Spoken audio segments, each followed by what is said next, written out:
Shalom umat Allah yang diberkati Tuhan Yesus Kristus. Bersyukur kepada Allah untuk semua kebaikan, kemurahan dan cintanya. Kembali bersama dengan saya Pendeta Dr. Hanas DTH dalam program Reministry. Kita akan melanjutkan pelajaran Soteriology and Spiritual Life, ilmu yang mempelajari tentang keselamatan dan kehidupan Kristen. Saat ini kita akan masuk di sesi yang ke-12, yaitu dimuliakan atau glorification Allah. Sesi 12 ini terdiri dari 4 bagian, dan pada saat ini merupakan bagian yang pertama, dimuliakan Allah. Umat Allah yang diberkati Tuhan Yesus Kristus, kita mulai pembelajaran ini dengan pengertian pemuliaan atau glorification. Apa sebenarnya yang dimaksudkan dengan pemuliaan atau glorification? Pemuliaan atau dimuliakan itu adalah pengubahan tubuh orang percaya oleh Yesus Kristus menjadi tubuh yang penuh dengan kemuliaan, sebagaimana yang dijelaskan di dalam 2 Korintus 4 ayat 16 sampai dengan ayat yang ke-17. Firman Tuhan menyatakan demikian, "Sebab itu kami tidak tawar hati, tetapi meskipun manusia lahiriah kami semakin merosot, namun manusia batiniah kami dibaharui dari hari ke hari. Sebab penderitaan ringan yang sekarang ini yang mengerjakan bagi kami kemuliaan kekal yang melebihi segala-galanya, jauh lebih besar daripada penderitaan kami." Pemuliaan yang dimaksudkan saudara-saudara adalah pemuliaan kekal atau terjadinya kehidupan kekal, sebagaimana dijelaskan dalam Matius 25 ayat 46. Dan mereka ini akan masuk ke tempat siksaan yang kekal, tetapi orang benar ke dalam hidup yang kekal. Menarik sekali bahwa pemuliaan itu terjadi di masa akan datang, di mana tubuh orang percaya akan diubahkan, baik yang mati akan dibangkitkan, yang hidup akan diubahkan, sehingga memiliki tubuh yang penuh dengan kemuliaan. Pemuliaan itu juga adalah merupakan satu tindakan awal yang Allah kerjakan bagi kehidupan orang percaya untuk memasuki kehidupan yang kekal bersama dengan Tuhan selama-lamanya. Arti kekal yang dimaksudkan adalah kehidupan yang diberkati, kehidupan yang penuh dengan pahala, di mana hukuman dan kengerian tidak diperbolehkan ada atau hadir dalam kehidupan orang percaya. Pemuliaan itu merujuk pada anugerah Allah yang terakhir, yaitu saat kaum pilihan, yaitu umat Allah, diterima di surga. Kaum pilihan yang dimaksudkan ini dari segala zaman akan disatukan menjadi serupa dengan Kristus, disempurnakan di dalam kekudusan, serta menerima tubuh yang dibangkitkan, dimuliakan, dan bersifat kekal. Luar biasa, sesuatu yang tidak pernah terjadi dan hanya dikerjakan bagi orang yang percaya Yesus Kristus oleh kekuatan kuasa Allah. Pengharapan di dalam Kristus yang membuat kita memiliki keberanian untuk tetap bertahan karena iman kepadanya, sekalipun ada penganiayaan. Kita tetap bersukacita dalam kesesakan, dalam penderitaan, dalam tekanan. Kita melawan semua keinginan duniawi, hal yang tidak berkenan kepada Allah, dan tekun berbuat baik di sepanjang kehidupan kita, di sepanjang zaman orang percaya, karena apa yang dikerjakan tersebut tidak menjadi sia-sia, semuanya akan mengikuti atau mengiringi bersama dengan orang tersebut dalam pemulihan. Pemulihan menjadikan setiap orang percaya memiliki tubuh baru untuk masuk dalam kemuliaan dan pesta anak domba di sorga. Tubuh baru diberikan oleh Tuhan untuk melayani Raja di atas segala raja dalam kerajaan milenium, kerajaan 1000 tahun damai di bumi. Saudara yang kekasih dalam Tuhan Yesus Kristus, ini sangat menarik. Satu rahasia yang Roh Kudus ungkapkan kepada kita pada saat ini. Kalau kita memperhatikan Filipi 3 ayat 20 sampai dengan ayat 21, maka kita mengetahui adanya konsep pemulihan sebagaimana yang dinyatakan dalam firman Allah. Karena kewargaan kita adalah di dalam sorga. Dan dari situ juga kita menantikan Tuhan Yesus Kristus sebagai Juru Selamat yang akan mengubah tubuh kita yang hina ini sehingga serupa dengan tubuhnya yang mulia menurut kuasanya yang dapat menaklukkan segala sesuatu kepadanya.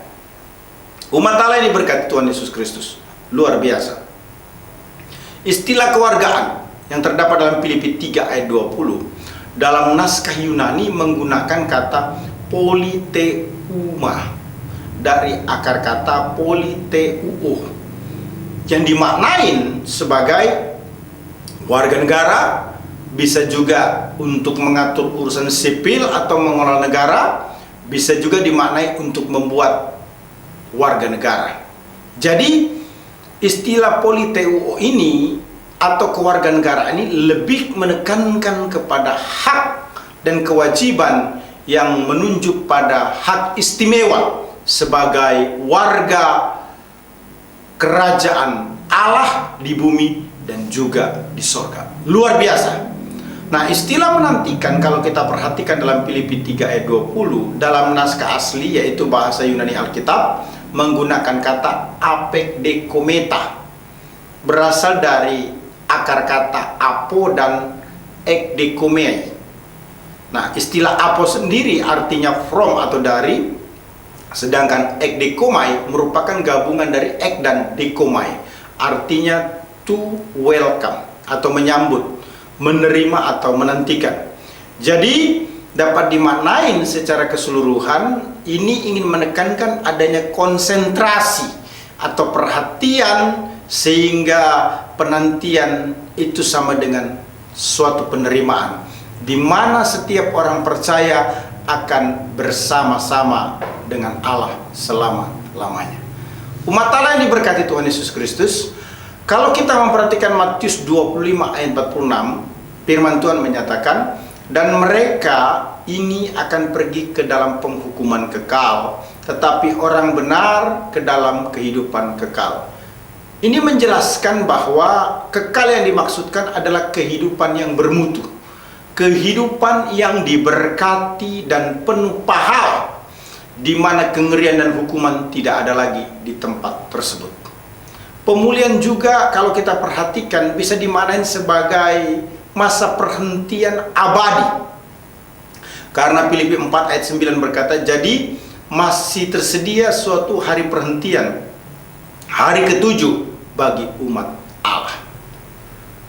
Perhentian hari ketujuh yang dimaksudkan adalah perhentian hari penciptaan Allah atas dunia.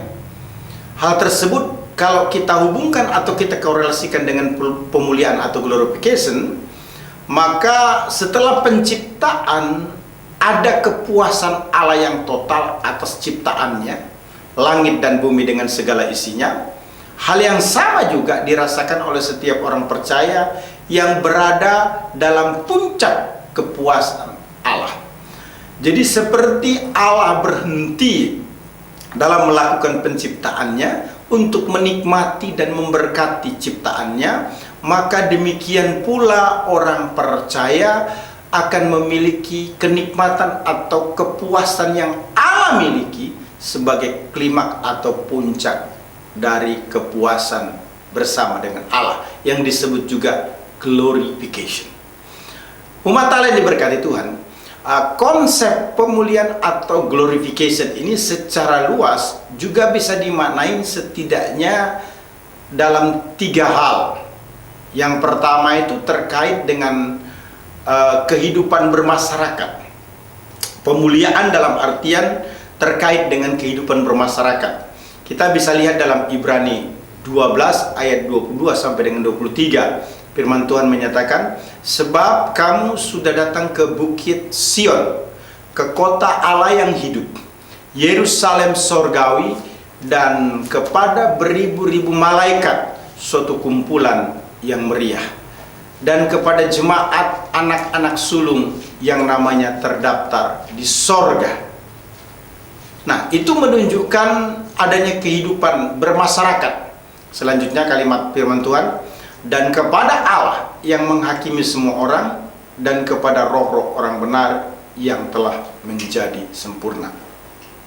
Kalau kita perhatikan teks Ibrani 12 ayat 22 sampai 23 menjelaskan adanya istilah Bukit Sion, suatu kota Allah, yaitu Yerusalem sorgawi, yang terdapat beribu-ribu malaikat dan anak-anak Tuhan. Suatu kehidupan bermasyarakat yang dipenuhi dengan kemuliaan Allah. Pengertian yang kedua, pemuliaan itu berdampak pada pemujaan kepada Allah. Kita bisa lihat dalam Wahyu 19 ayat 1 sampai dengan ayat yang ke-6, firman Tuhan berkata demikian. Kemudian daripada itu aku mendengar seperti suara yang nyaring dari himpunan besar orang banyak di sorga, katanya, haleluya, keselamatan dan kemuliaan dan kekudusan adalah pada Allah kita, sebab benar dan adil segala penghakimannya, karena ialah yang telah menghakimi pelacur besar itu, yang merusakkan bumi dengan percabulannya, dan ialah yang telah membalaskan darah hamba-hambanya atas pelacur itu. Dan untuk kedua kalinya mereka berkata, haleluya, ya, asapnya naik sampai selama-lamanya.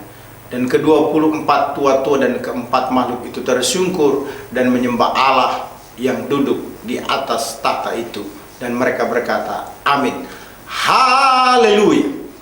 Maka kedengaranlah suatu suara dari tahta itu, pujilah Allah kita, hai kamu semua hambanya, kamu yang takut akan Dia, baik kecil maupun besar. Lalu aku mendengar seperti suara himpunan besar orang banyak, seperti desau air bah, dan seperti deru guru yang hebat. Katanya, haleluya, karena Tuhan Allah kita yang Maha Kuasa telah menjadi Raja.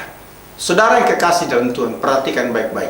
4 kali kata haleluya disebutkan dalam Wahyu 19 ayat 1 sampai dengan 6. Suatu nyanyian yang luar biasa dari semua orang percaya di surga.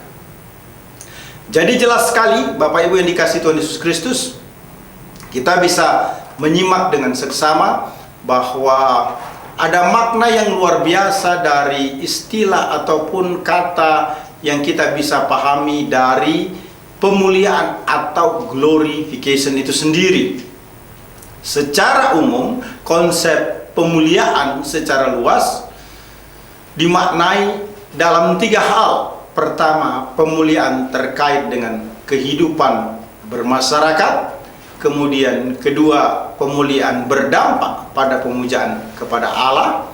Maka yang tidak kalah penting juga yang ketiga adalah pemuliaan berdampak pada komitmen melayani terus-menerus dengan cara beribadah kepadanya. Kalau kita perhatikan Wahyu 22 ayat yang ketiga, firman Tuhan menyatakan demikian, maka tidak akan ada lagi laknat. Tahta Allah dan tahta anak domba akan ada di dalamnya, dan hamba-hambanya akan beribadah kepadanya. Jadi jelas, ini menekankan bahwa pemuliaan sangat terkait dengan beribadah kepada Allah. Teks dalam Wahyu 22 ayat 3 menjelaskan bahwa orang-orang percaya akan beribadah atau melayaninya dengan senang hati. bukan dengan tekanan atau beban. Jadi pemuliaan atau glorification ini merupakan suatu peristiwa yang juga disebut sebagai rapture atau pengangkatan gereja. Saya percaya di pembelajaran bagian pertama terkait dengan sesi yang ke-12, dimuliakan Allah ini, kita pahami dengan baik. Tuhan Yesus memberkati kita. Immanuel, amin.